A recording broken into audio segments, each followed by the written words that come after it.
The Catholics of Oz is brought to you by the Star Quest Production Network and is made possible by our many generous patrons. If you'd like to support the podcast, please visit sqpn.com/give. You're listening to episode 109 of The Catholics of Oz.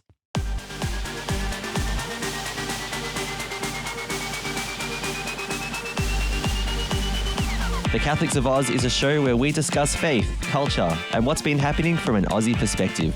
Whether it's synods or science, apostolates and apps, providence or productivity, you can hear it right now on The Catholics of Oz. Hello, I'm Lindsay Sands, and welcome to episode 109 of The Catholics of Oz. So good to have you with us. And once again, we are a trio because I'm joined by my beautiful sister, Caroline Knight, who is here again, 2 in a row. That's good, Caroline. Caroline, how are you today? Thank you, Lindsay. I'm here. I'm happy. It's nice and warm in Melbourne at the moment today. So warm. Tomorrow might be a different story. Yeah. But today and yesterday is nice and warm. So whenever the sun's out and it's warm, I'm good. Yeah. One thing I love about spring is just how the weather changes so quickly. It just turns on a dime, doesn't it? Literally this week we had a 30-degree day with hail. Thunderstorms, hail, the whole lot. Yeah, yes. You wouldn't believe it unless you experience it. I have not had that before. I don't think I've experienced that before. Heat, hot day, the storm comes and it's hailing. I don't know how to explain that one. Melbourne, the place of the brief apocalypse. Yep. It's really like that. It's a practice. I think it's a practice for the apocalypse. Yeah, practice run. Yep. And that giggle you heard was our beautiful friend, Lino Sabal. Lino, how are you today? I'm good, Lindsay. Hello, everyone. Hello, Caroline. All to our listeners as well. Yes, like Caroline says, this is beautiful, typical Melbourne weather. So, yeah, I don't know if you guys remember, was it nice summer we had? It was 38 degrees and all of a sudden bucket down rain. And you can see pictures of the poor people in Melbourne. They're all summer gear, all of a sudden just all drenched. Getting soaked.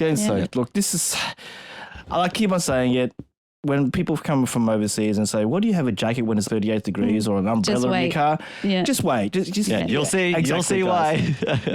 Our Uncle Alex, who's a priest who comes and visits every few years, he's like, if he's got a joke, if you don't like the weather in Melbourne, just wait. It will change in a few minutes. That's right. It's like so you'll get true. the bit you like. Yeah, just give it a couple of hours. Yeah. Exactly. So good. Yeah. All right, let's roll on because we've got a few interesting topics to talk about today. But first of all, if you're new to listening to the Catholics of Oz, welcome. You can subscribe to the show on Apple Podcasts, TuneIn, Spotify, iHeartRadio, or your favorite podcast player. Don't forget to give us a 5-star rating and some positive feedback so that we can hear from you and reach out to new people, which is what we are all about. SQPN also hosts the Catholics of Oz on YouTube. You can subscribe there and don't forget to hit the bell to get notifications when new episodes are released. So guys, let's get right into it and let's start with Faith Beyond Borders. Well, I'm actually feeling rather good about this. I think we've all arrived at a very special place, spiritually, ecumenically. How do you make somebody love you without affecting free will? Welcome to my world, son. You come up with an answer to that one, you let me know. Yes, I had to work very hard to pass Latin and theology. Oh, quite. Those are, of course, the most important things. Oh, yeah. I'd sit this one out, Cap. I don't see how I can. These guys come from legend. They're basically gods. There's only one God, man. And I'm pretty sure he doesn't dress like that. I am going to try and attempt a topic that can be really heavy, but I'm going to try and make it as simple as I can because even I struggle to get my head around this. And this is the wonderful topic of theology, studying theology. Started for how many years, please? I don't know. I just, Too many. It never stops. It never stops, Lino. It never stops. So look, a wise person could do a theology degree in 3 years. So that's normal, right? So I did a 3-year theology degree, but I did it over 10 years because I had a full-time job. That's a lot of theology. That's a lot of theology. So when I went and spoke to the dean and said, look, I work full-time, and this was back in 2006 or 7, I think it was. Wasn't it 7 or something? Yeah, about then, I said to Father Brian Boyle, who was the dean at the time, I said, I work full time. Do you have any options so I could, because I'm really keen to study some theology. What can you do? And so he showed me a pathway that many people have taken. I wasn't the first one, where you could basically complete it over 10 years. So you just do a subject a semester rather than the usual 4 that most people do at university. And because I had done some philosophy in my previous degree. Oh, was it philosophy year we were doing before? Yeah, I did some. So I did it as an elective. I did a couple of units. So I didn't have to do philosophy again. So that made it more accessible to me. So they were really good in constructing a course. So I managed to do a full theology degree over about 10 years. Yeah. And then I said, I'll never study again. And then 3 years later, they're like, hey, we've got this Masters of Education in Theology. What do you reckon? Masters, that was it. Yeah. So then I did the Masters, But actually the Masters was good because the theology that I'd studied, it helped me to put it to use in a deeper way. Yeah, exactly. It's interesting because I can remember when I was studying theology, there were people from different walks of life, right? So clearly there were seminarians, first of all, because Corpus Christi College, Seminary, where at the local seminary around Melbourne, a lot of the seminarians would go and study theology at CTC or Y2U, which is the other theological college that the church has. But there'd be nuns or people who were entering, certain if they were going to be a nun or not. There were teachers, and there were people from other walks of life as well who just wanted to know more about their faith.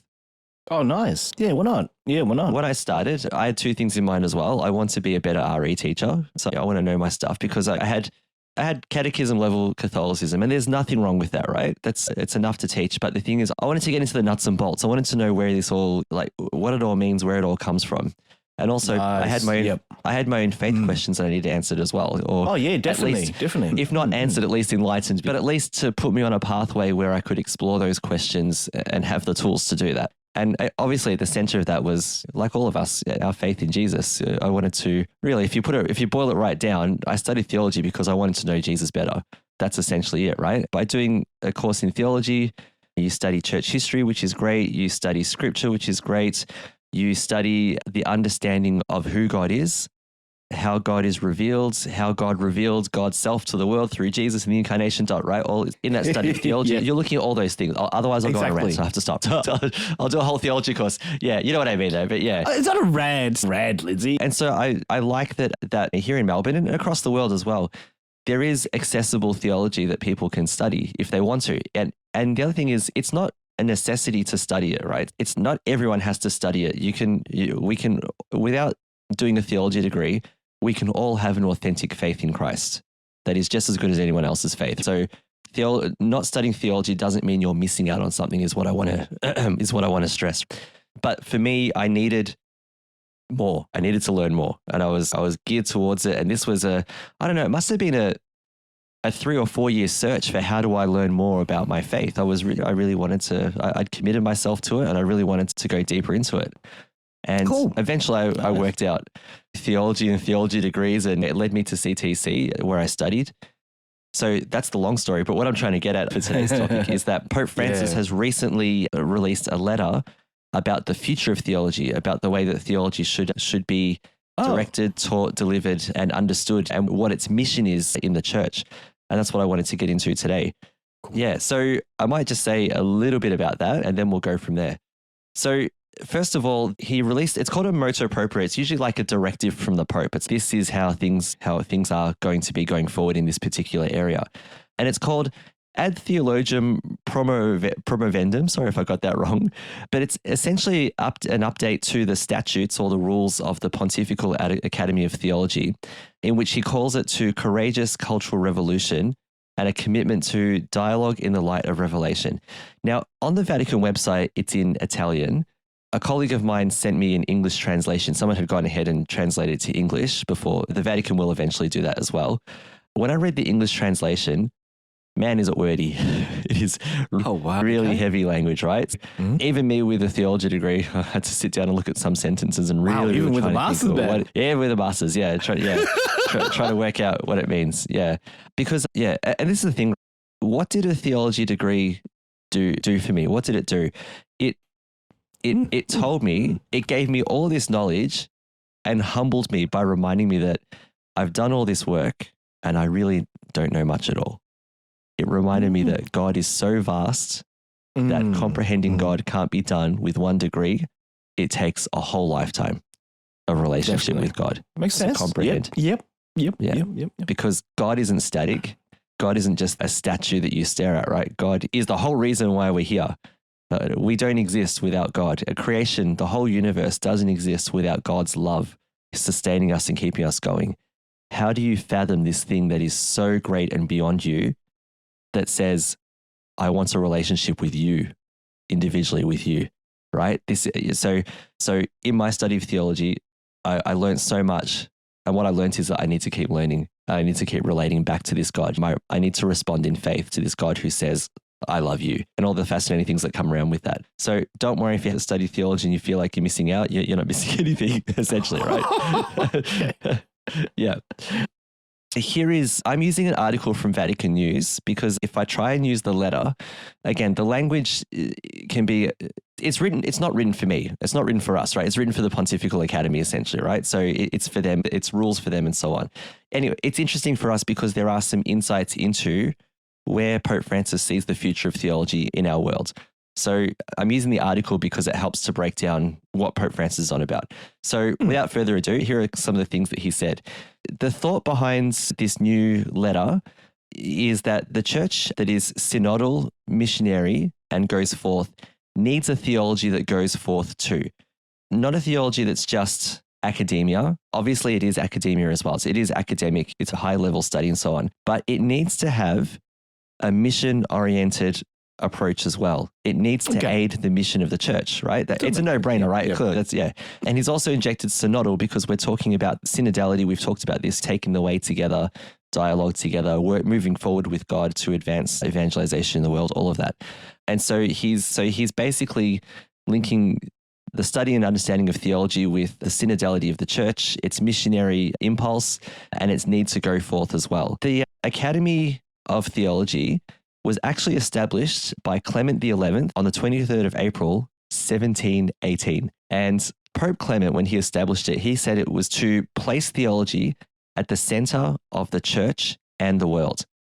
It has evolved over the years into a group of scholars called to investigate and deepen theological themes of particular relevance. I think from my reading of what Pope Francis is doing, he's actually continuing that early mission of it, which is to advance theology into the service of the church and the world, but in the context of the way the world is, because we're not 1718 anymore.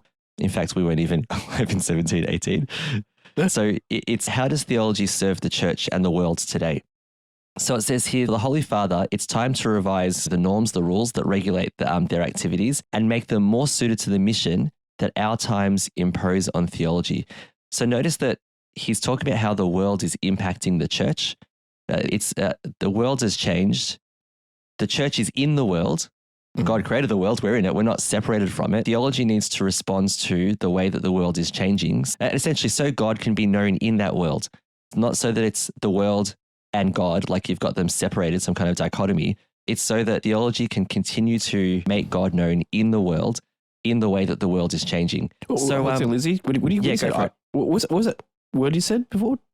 Dichotomy? Which part? Dichotomy. When you dichotomy. Split two things apart. Yeah, two things side by side. Am I right, Caroline? It's a scientific word, isn't it? Yeah. So I get the science expert. Making sure. I just want to know. I never know. Yeah, when you split two things apart and have them side by side. Yep. Yeah, nice. Di is 2. Okay. Yeah, there you go. Cool. Try is 3, just in case you wanted to know as well. There you go. Yeah, whoa, okay. We can play this game. And so on. And so on. Otherwise it's going to be a very long podcast. Yeah. Yes. Okay. I just wanted to know what this means. Cool. All right. Nice. So in that context that he said that the theology needs to speak to the world that has imposed itself on the church. He says that when opening up to the world and humanity, he says, with its problems, its wounds, its challenges, its potential, theological reflection must make room for, get ready for it, an epistemological and methodological rethinking, and therefore is called to a courageous cultural revolution.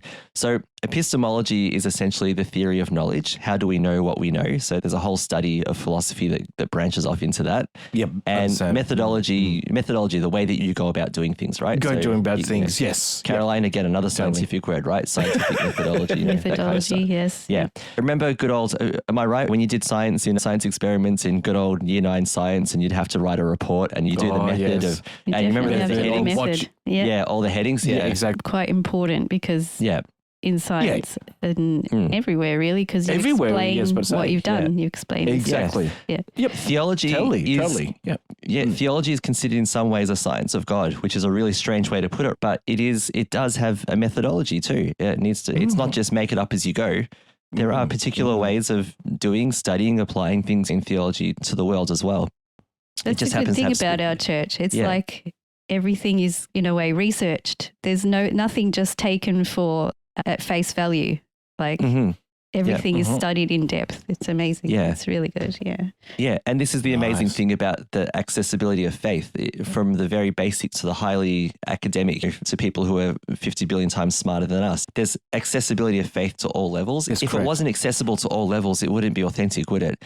And I think that for me gives a credibility is that you can, you can go, you can study as deeply as you want to into faith, and you will always have more questions coming out of it. And I think that makes it authentic, right? So there he says, therefore it's called to a courageous cultural revolution. So time to rethink the way that we do theology in the world now. So he said, what is needed is a fundamentally contextual theology, capable of reading and interpreting the gospel in the conditions of which men and women live daily, in different geographical, social, and cultural environments. That for me is a no-brainer. I don't think that shocks anyone. That is, how do we ensure that the gospel speaks to the context we're in today? Because the context is different to 50 years ago, 100 years ago, 100 years ago, definitely. What hasn't changed is the message of the gospel. Even today, it's still good news. That's the important thing, right? Jesus Christ came to the world, revealed God to us, died for all of us out of love, and has shown us the way to eternal life with him. That hasn't changed. But how can that be comprehended in today's world? Because the world of, for example, the world of the gospel is different, right? In next year, next year, the lectionary goes to the Gospel of Mark. We have our A, B, and C cycle of readings, right? That's correct. Yeah, that's right. Yeah. Mark's gospel, the writer Mark was trying to address this question that had come up, because the claim of the early Christians was, and is, that Jesus is the Messiah, the anointed one, the Son of God. So for the Jewish mind, the Messiah is the one who will come and save them, the Savior, by wiping out the Romans and taking the throne, the literal throne. The Messiah will come and take the literal throne and create a kingdom of God on earth, an earthly kingdom, right? And Jesus clearly wasn't coming to do that. And in fact, his disciples in Mark's gospel, especially the disciples, get it wrong. They're always like, they're waiting for this to happen. This is what the Messiah is going to do.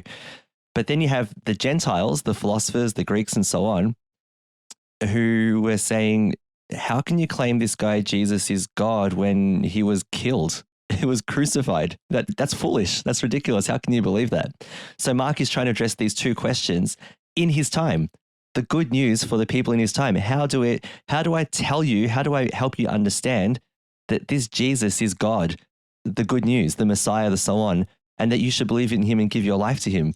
And that's what we're doing today. Now, we don't have necessarily as much the question of if he was God, why did he die? Now that question might come up. We have lots of other questions too. Why did he say this? Why did he do that? Is there even a God? We have other questions that we're dealing with now as well. So that is one big question. Yeah. Frank was asking me last night, how do we know Jesus was God? And I had to sit there and think about that one, because he's at an age now where he's learning about his faith and he wants to know answers. And it's good that he's questioning, and we had a really good discussion. No, it's cool. Really good. That's cool. And so theology needs to speak to Frankie, and it needs to speak to us in the world today. And that's what Pope Francis is asking for them to think about is, and he said, that's why he says a fundamentally contextual theology. Excuse me, that's the hay fever kicking in. A contextual theology. So one that speaks to every context that it's in from now to forever and ever. So I'll try and get to a little bit more, but not too much more because I'm just conscious of time. But he says that one thing that theology needs to do more is dialogue with different traditions and disciplines. So there are obviously different disciplines of study, and there are different faith traditions, and there are people who are non-believers who have no faith at all. So theology needs to work more to dialogue with all of those differences so that the gospel can make its way into those other parts of human thinking. So he says, for this reason, theology must make use of new categories developed by other forms of knowledge in order to penetrate and communicate the truths of faith and transmit the teaching of Jesus in today's languages with originality and critical awareness. What he's saying is the gospel needs to get into all of the different things that are popping up today. Whether we agree or disagree is a discussion for a different time.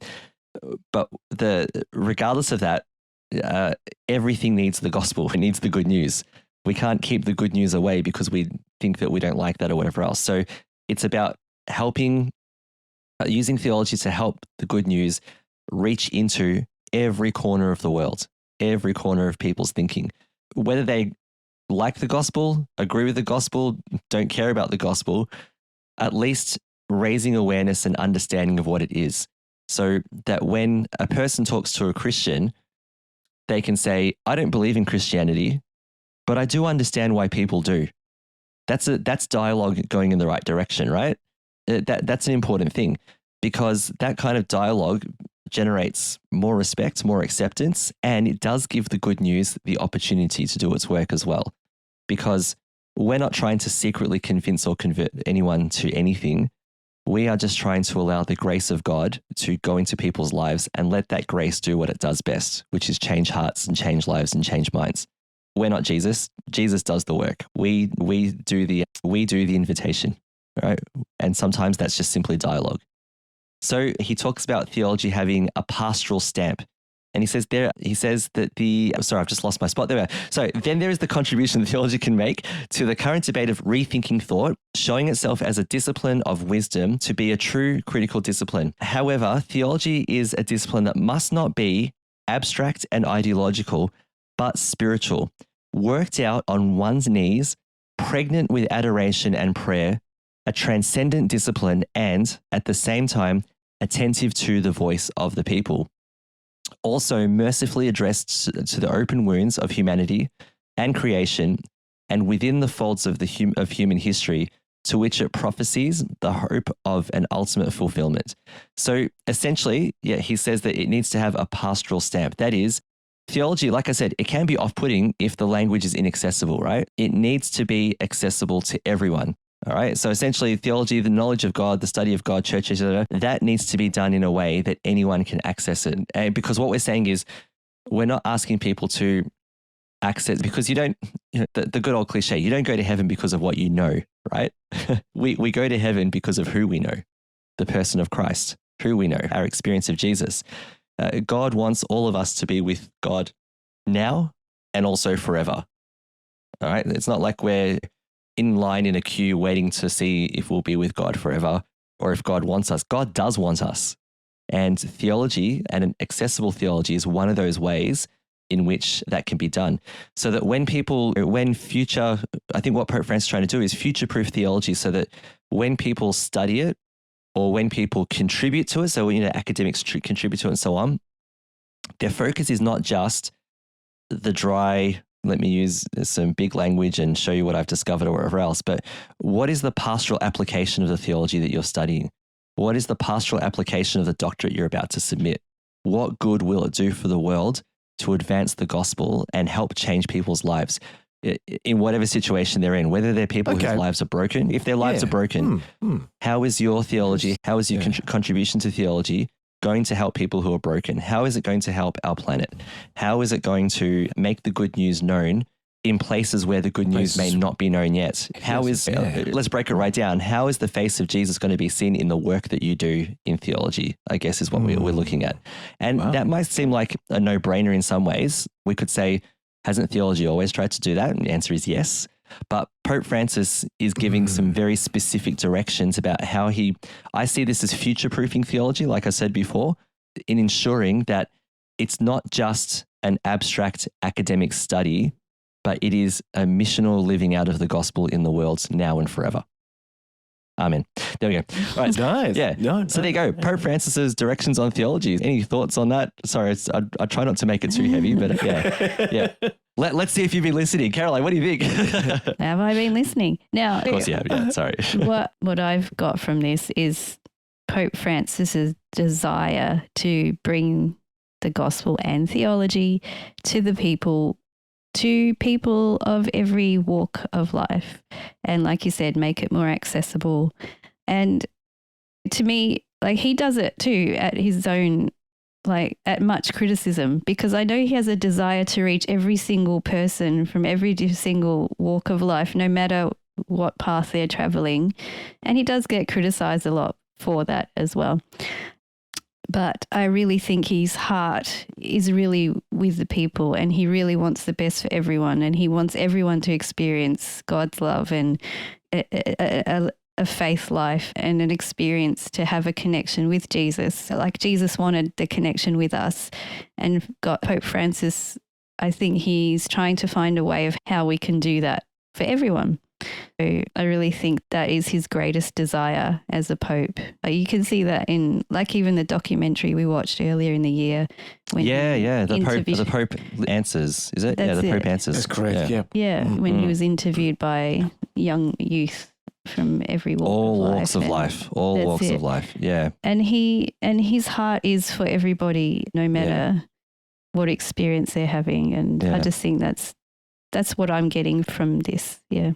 Yeah, I see it as because if you think about Jesus and being criticized for who he spent time with and the things that people said about him, right? So I see that in a similar vein as well.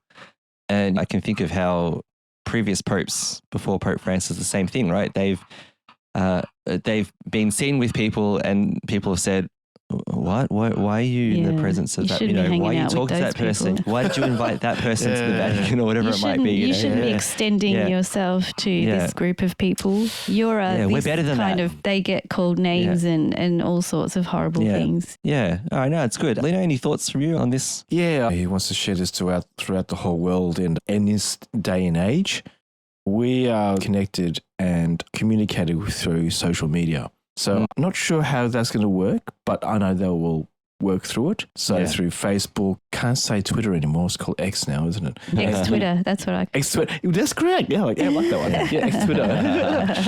And that's true. Was it TikTok and even like, not more TikTok, but that's very short. To express the Pope's love in theology and to make people understand, but it's not only for us Catholics. It is, like you said, it's for every denomination, every walk of life, and people to pick their interest and go, what is theology? I've heard about this. I've read about it. Where can I have a look at what it means? And that's right. Yeah. Or who is Jesus? Who is this Jesus that you're talking about? Exactly. Who's this Jesus you talk about? And who are these disciples who want to spread the love of Jesus' message and God's love throughout the world? And a lot of questions. Yeah. Why do these Christians seem to have this radical love for each other and look out for each other and extend that love to everyone else? Why do they do that? That's all these things that our witness can do. And theology helps to inform that as well. This is what Pope Francis, again, the pastoral stamp, right? Yeah. Exactly. Great. All right. There you go. Doing a bit of theology this morning. That was fun. Yeah. All right. Let's move on then. And Caroline, we're going to throw it to you because it's time to talk about science. What a fine day for science. You have any hobbies? I collect spores, molds, and fungus. Can you reverse the polarity? I'll do my best.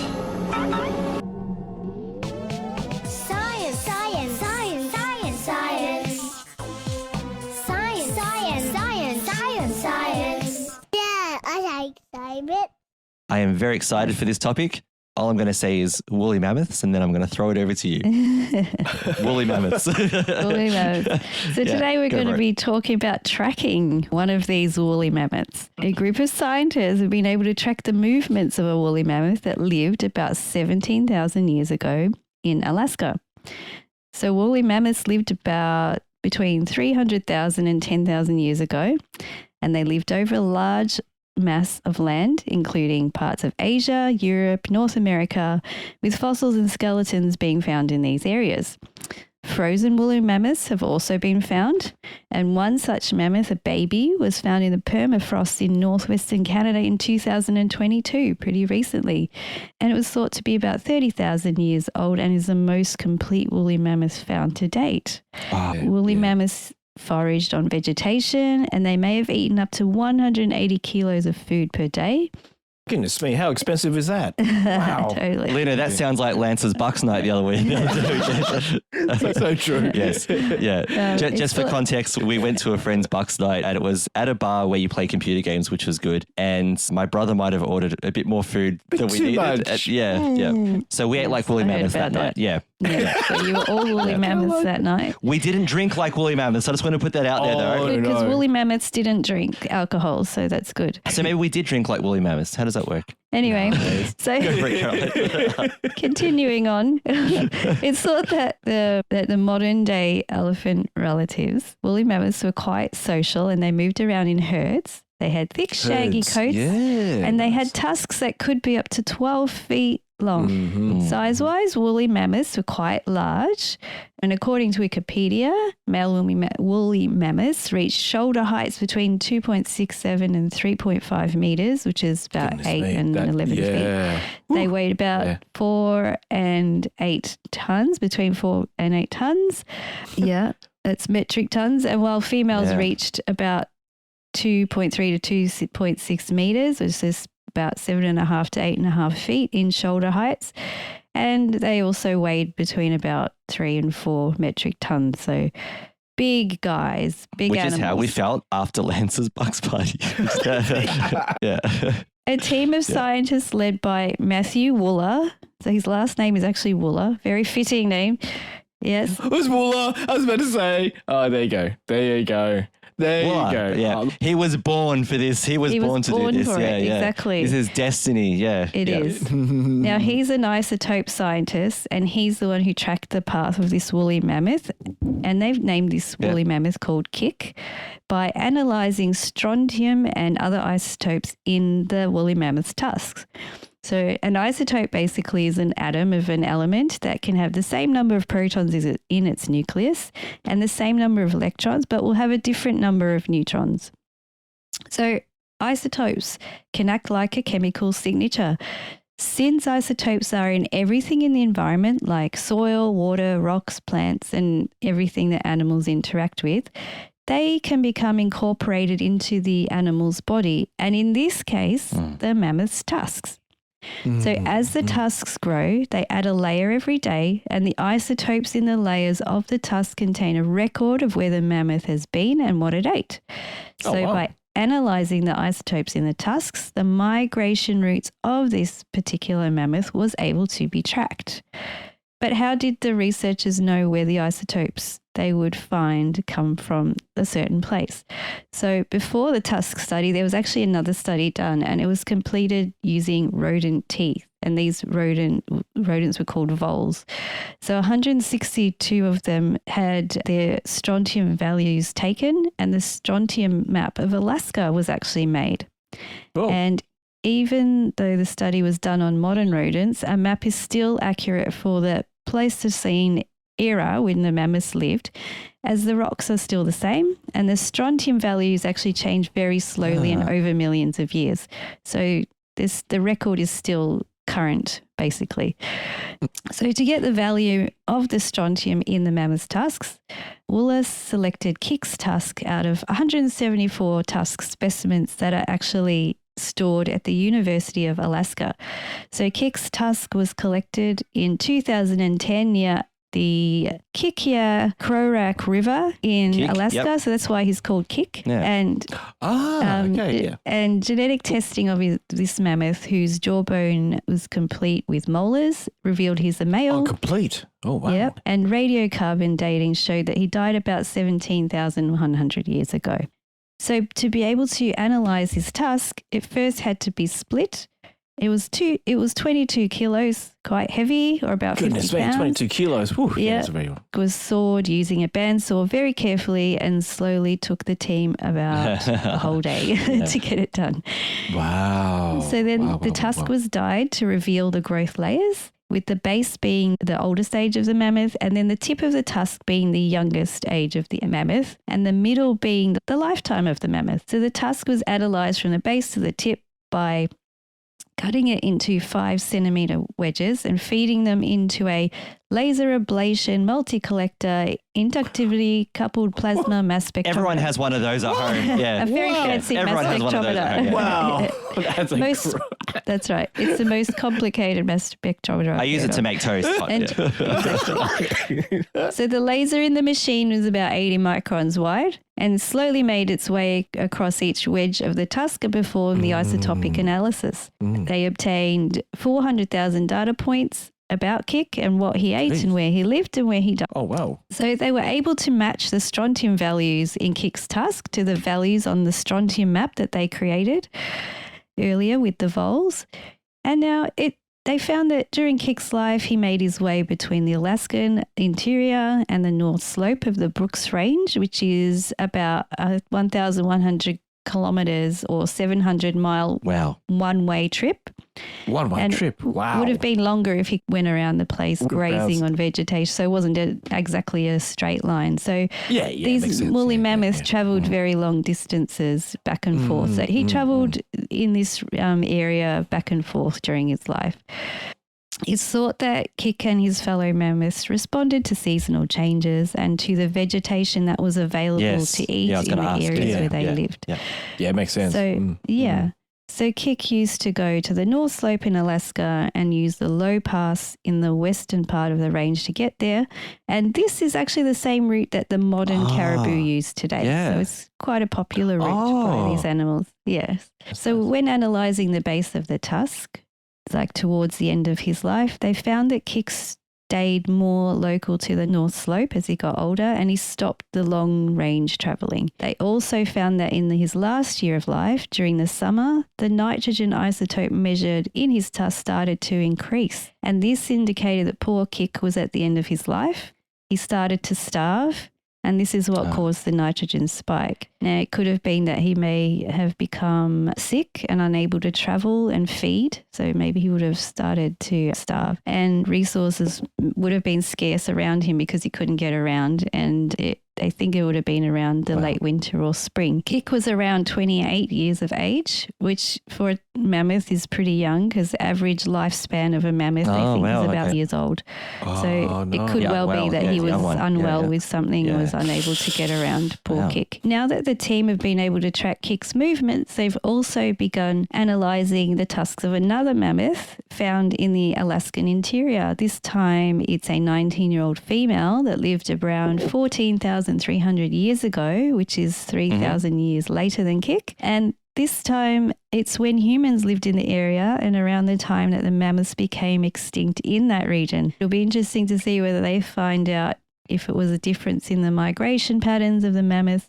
They know too that the climate began to change around that time, became warmer and wetter, and would have changed a bit according to the weather. And this combination of humans and climate change seems to have contributed to the demise of the mammoths in this area. So having said that, there are teams working on bringing back the woolly mammoth, which would be totally awesome. I've also included an article that will be in our show notes about such a team who want to bring back the mammoth by 2027, which is only a few years ago.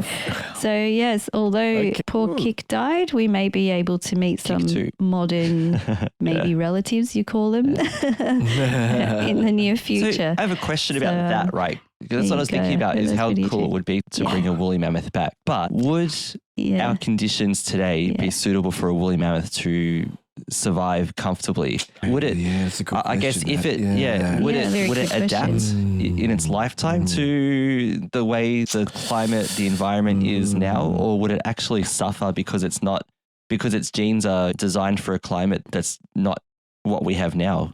That's a very, very good question. It wouldn't be a pure mammoth. I guess they'd mix it with, say, probably hopefully an not frog elephant DNA because we saw how that went down. That was not a bad idea. Bad idea. No. And I'd imagine they would get it to live in an area where it is quite cold and, where there's vegetation available for it. So I'm sure that they would find, perhaps somewhere in the like Northern Hemisphere where there are those kind of environments where they used to live, you know, and probably being born at this time, they would probably slowly adapt as they get older, you know, so they would probably learn to live in the climate that they're given, I guess you could say.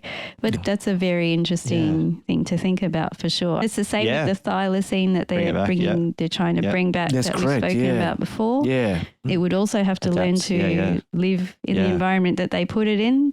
Presumably, I'm not sure how much Tasmania has changed Still a giant forest. the time that it's, I don't think it's been that long. But the woolly mammoth, if you think about it, it's covered in a thick fur. It would have to live somewhere cold. It needs a lot of vegetation. So it would definitely need that kind of environment to live in for sure. You can't trim a woolly mammoth's fur. That's not right, is it? You just can't touch it. Give it a haircut. Just let them be. Or can you... Yeah, my dog groom is pretty good. Maybe we'll give it. That'd be a huge job. Yeah, in case of a change.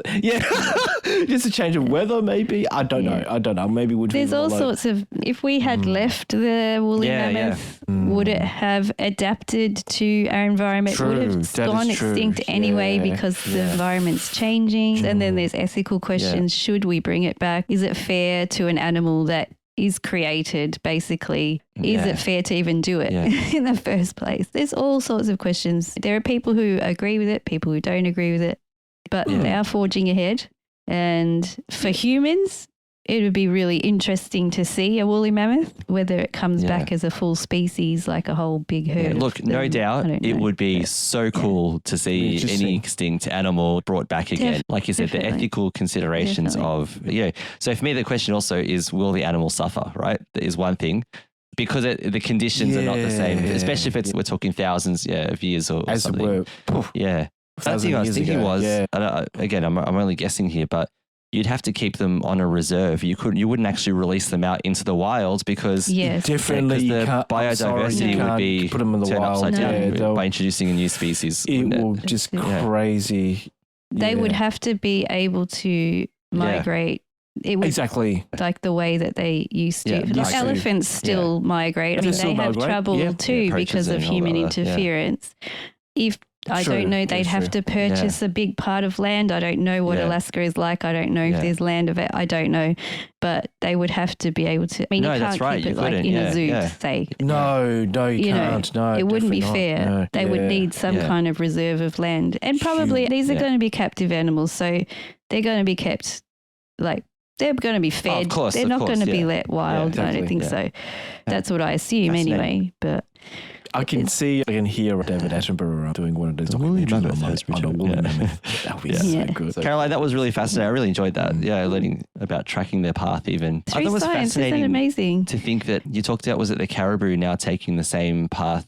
And I'm wondering if that's something that, not passed on like here I teach you, but because it wouldn't just be mammoths, it would be all kinds of animals using that same over time, and if that's if it's the same using sort of ancient migration thing that those animals live, that's just replicated over time, even to today, that would be really fascinating to find out.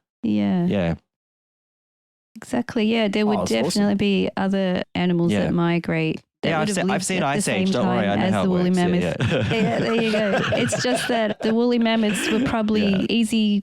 I guess with spears, they're easy targets, and the vegetation that they needed to eat was dying out, and so they didn't really have a chance. But the caribou may have been able to, or an ancestor of the caribou of today would have still been able to make it, and they made it. Survival of the fittest. True. But quite interesting. It certainly is. It's fun to think about these things. All right. While we're being entertained, let's move on then. All right. And because we have some time, let's talk about entertainment. I don't know where you get your delusions, laser brain.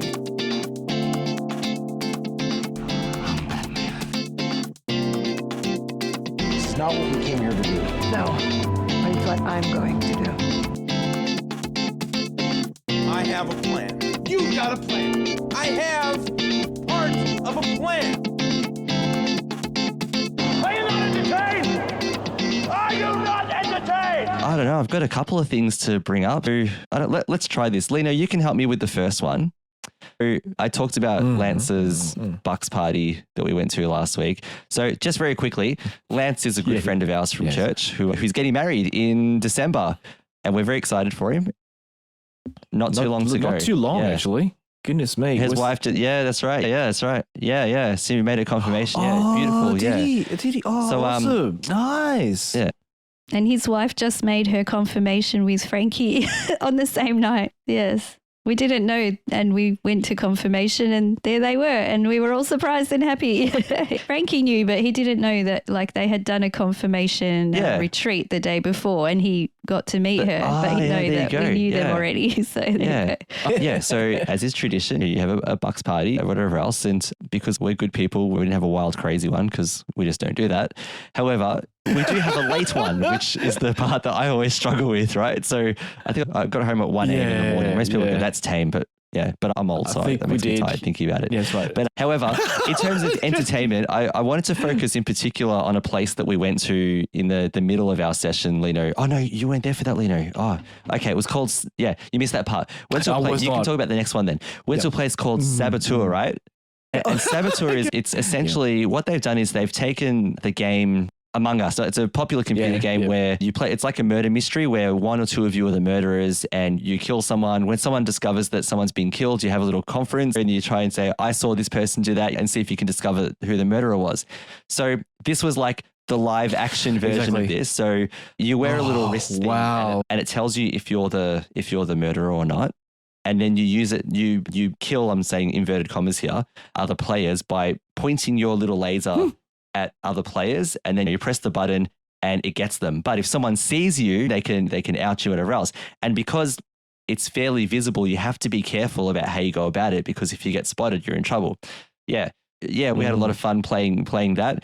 We decided, it never happens, but we'd made a pact at the start that we'd always vote Lance out because he was the buck, but then we thought, no, we better not do that.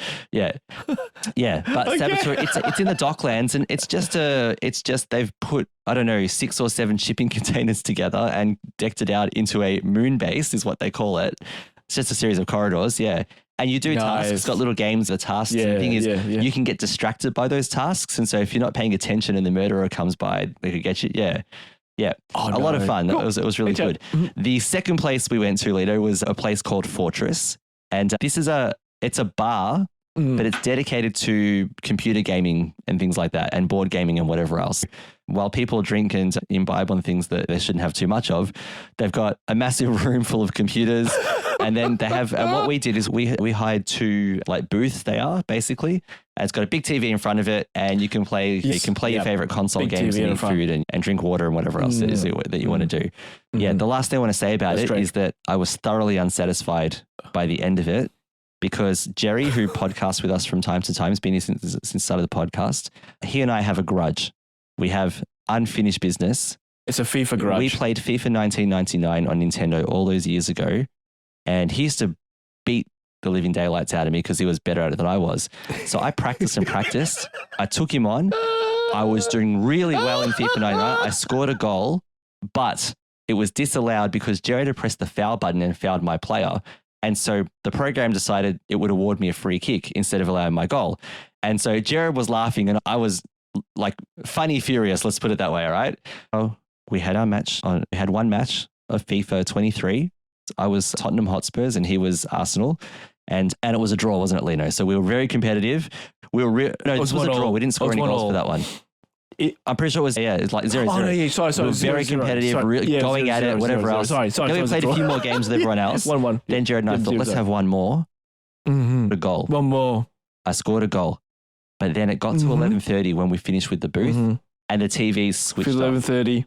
And she just went switched. You know what? Normally I'd get very angry. I just looked at Jared and Lino. I said, guys, I'm not surprised. That was it. And then reached to a bowl of wedges and just ate. Yeah. So that was fun. Yeah. The only way to handle that sort of situation. Yeah. So anyway, Saboteur and Fortress, they were a lot of fun. Good places to go and hang out. Even if you're not going to a bucks, just hang out with friends. Yeah. Caroline, what about you? Yeah. So I got a couple of very little things. One's nerdy, one's I'm geeky. so surprised, Caroline. I'm so surprised. You can decide which one is which. I love listening to Audible books. And the latest one that I'm listening to, because I've always heard about the Confessions of St. Augustine, and I'm like, I'm going to download this and I'm going to listen to it. And oh my gosh, I love it. It's amazing. Not only is it like a historical perspective, but it's his perspective, and his love of God is just the way he expresses it. Amazing. I couldn't express it like that myself. So I'm really enjoying going through that at the moment. So I guess that would be my nerdy one. And the geeky one is recently, so Harry, my youngest, his birthday was in September, and he had a little bit of birthday money left over from his relatives. I love birthday money. It's so good. Yeah. And so he had a little bit left over. And he discovered, because he's totally into the Nintendo Switch at the moment, and he's become a real Zelda fan. So he's been playing Zelda. Zelda's classic. He discovered I had Breath of the Wild. The Wild. What's it Breath called? of the Wild? Yeah, that one. You got the first one, I think. I can't remember now. It's a recent one a few years ago. Tears of the second Kingdom one, or something. I can't remember. Yeah. It's another Second one? Yes. Yeah. But Okay. this one is for Switch, and he found it because he'd actually found Zelda through Nintendo Switch Online, the older versions. I think it was the 64 version. of Time. And then he had a look in our Switch collection. And he's, Mom, you've got a Switch game of Zelda. I'm like, yeah, play it. So he loves it. And then he, on YouTube or some other way, he found out that you can get a VR headset for the Switch. It's basically just a pair of goggles with the lenses designed so you can see it 3D. I thought it was a full-on Not a big VR. expensive thing, no. It's just they're good, very good. Yeah, but and people run into walls. But we didn't get very. Yes, so this one was about $30 or whatever, and he had that much left. And I'm like, okay, well, you know what? You can get that with your birthday money. Yes. So yesterday it arrived in the mail, and he put the Switch console in, because basically you just slide it in the front and you just put the goggles on your head. Yeah. And you look at the Switch through the lenses. Now, for me, I would be sick. Exactly, I cannot handle anything motion like that. Oh, wow. But Harry's fine. And he was playing it for hours, and he just playing Zelda like that. And it's very funny. I had to say, don't go near the stairs. Just sit in your room. Don't walk. Just stay in your room and don't walk around too much. And I just moved his chair and everything else. Yeah, true. So basically you just you put the Switch, you slide the Switch in the front of the goggles, and you take the Switch controllers, and you just basically play like that, and you get a sounds like fun. A 3D spiritual sort of experience like that. Oh, that's so awesome. Yeah. So it was very cute to see my little 9-year-old with his big goggles looking like Geordie LaForge. By the end of the day, he took it off, and then he goes, Mummy, I'm dizzy. I'm like, okay, stop now. Yeah, I was about to say. Time to have a bit of a break. Yeah, and then, I don't think it's really good for you to play it a long time. But so there you go. Exactly. Those are my two quick entertainments. All right, Lino, have you got a quick one to throw in as well? Yeah. So we're up to the third season of Picard. Yes, Lindsay. Just hallelujah. Okay. All right. So settle down.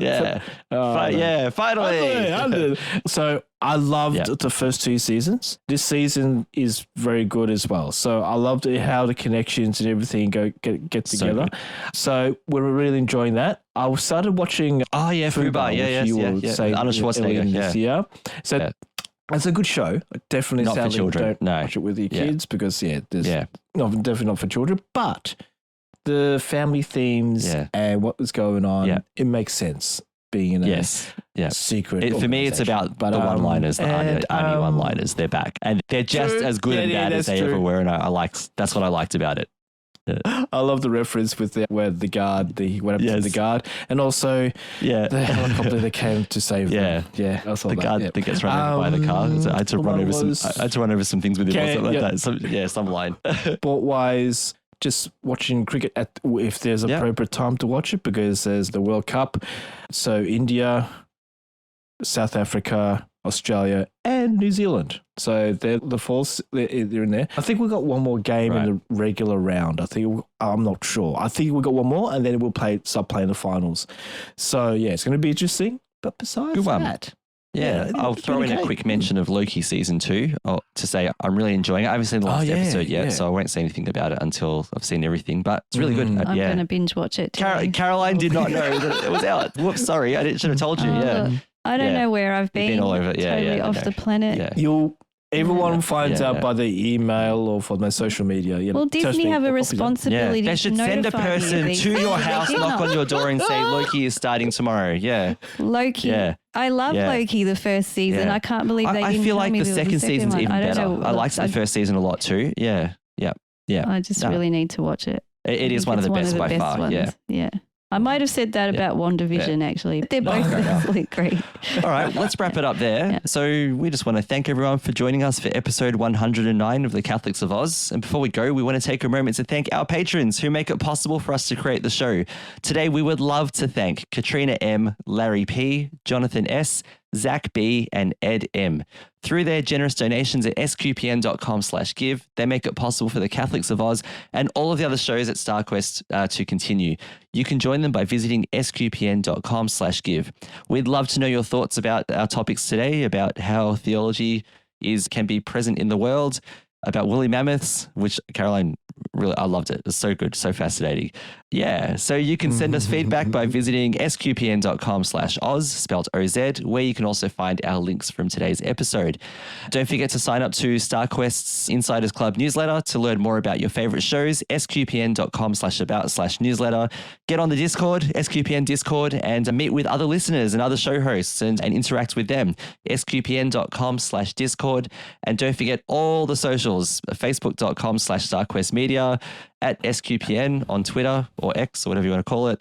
StarQuest Media on Instagram, X Twitter. That's the one. Yeah, that's right. X Twitter. Yep. Yes, that's what we're going to call it from now. Our own Catholics of Oz Facebook page, facebook.com/Catholics of Oz. And good old email, catholicsofOz@sqpn.com. Caroline, thank you so much for being on the show today. Been a mammoth show. Let's see if Lino can top that. No pressure. Lino, thank you so much for being on the show today. It has been awesome. No, Caroline, that mammoth session and the theology session. That one. Yep. It was so good, so good. Okay, take care, everyone. God bless, and we'll see you once next again, time. I'm Lindsay Sad, and thank you so much for joining us for episode 109 of the Catholics of Oz on StarQuest. Here's another show on the StarQuest Network you're sure to enjoy, The Secrets of Sacred Art. Find it wherever fine podcasts are found or at starquest.fm/art. We'd like to thank Patrick McCaffrey of Moonshadow Studios for editing this episode. To have your audio edited professionally and with care, check out more of Patrick's work at moonshadowstudios.biz. That's moonshadowstudios.biz.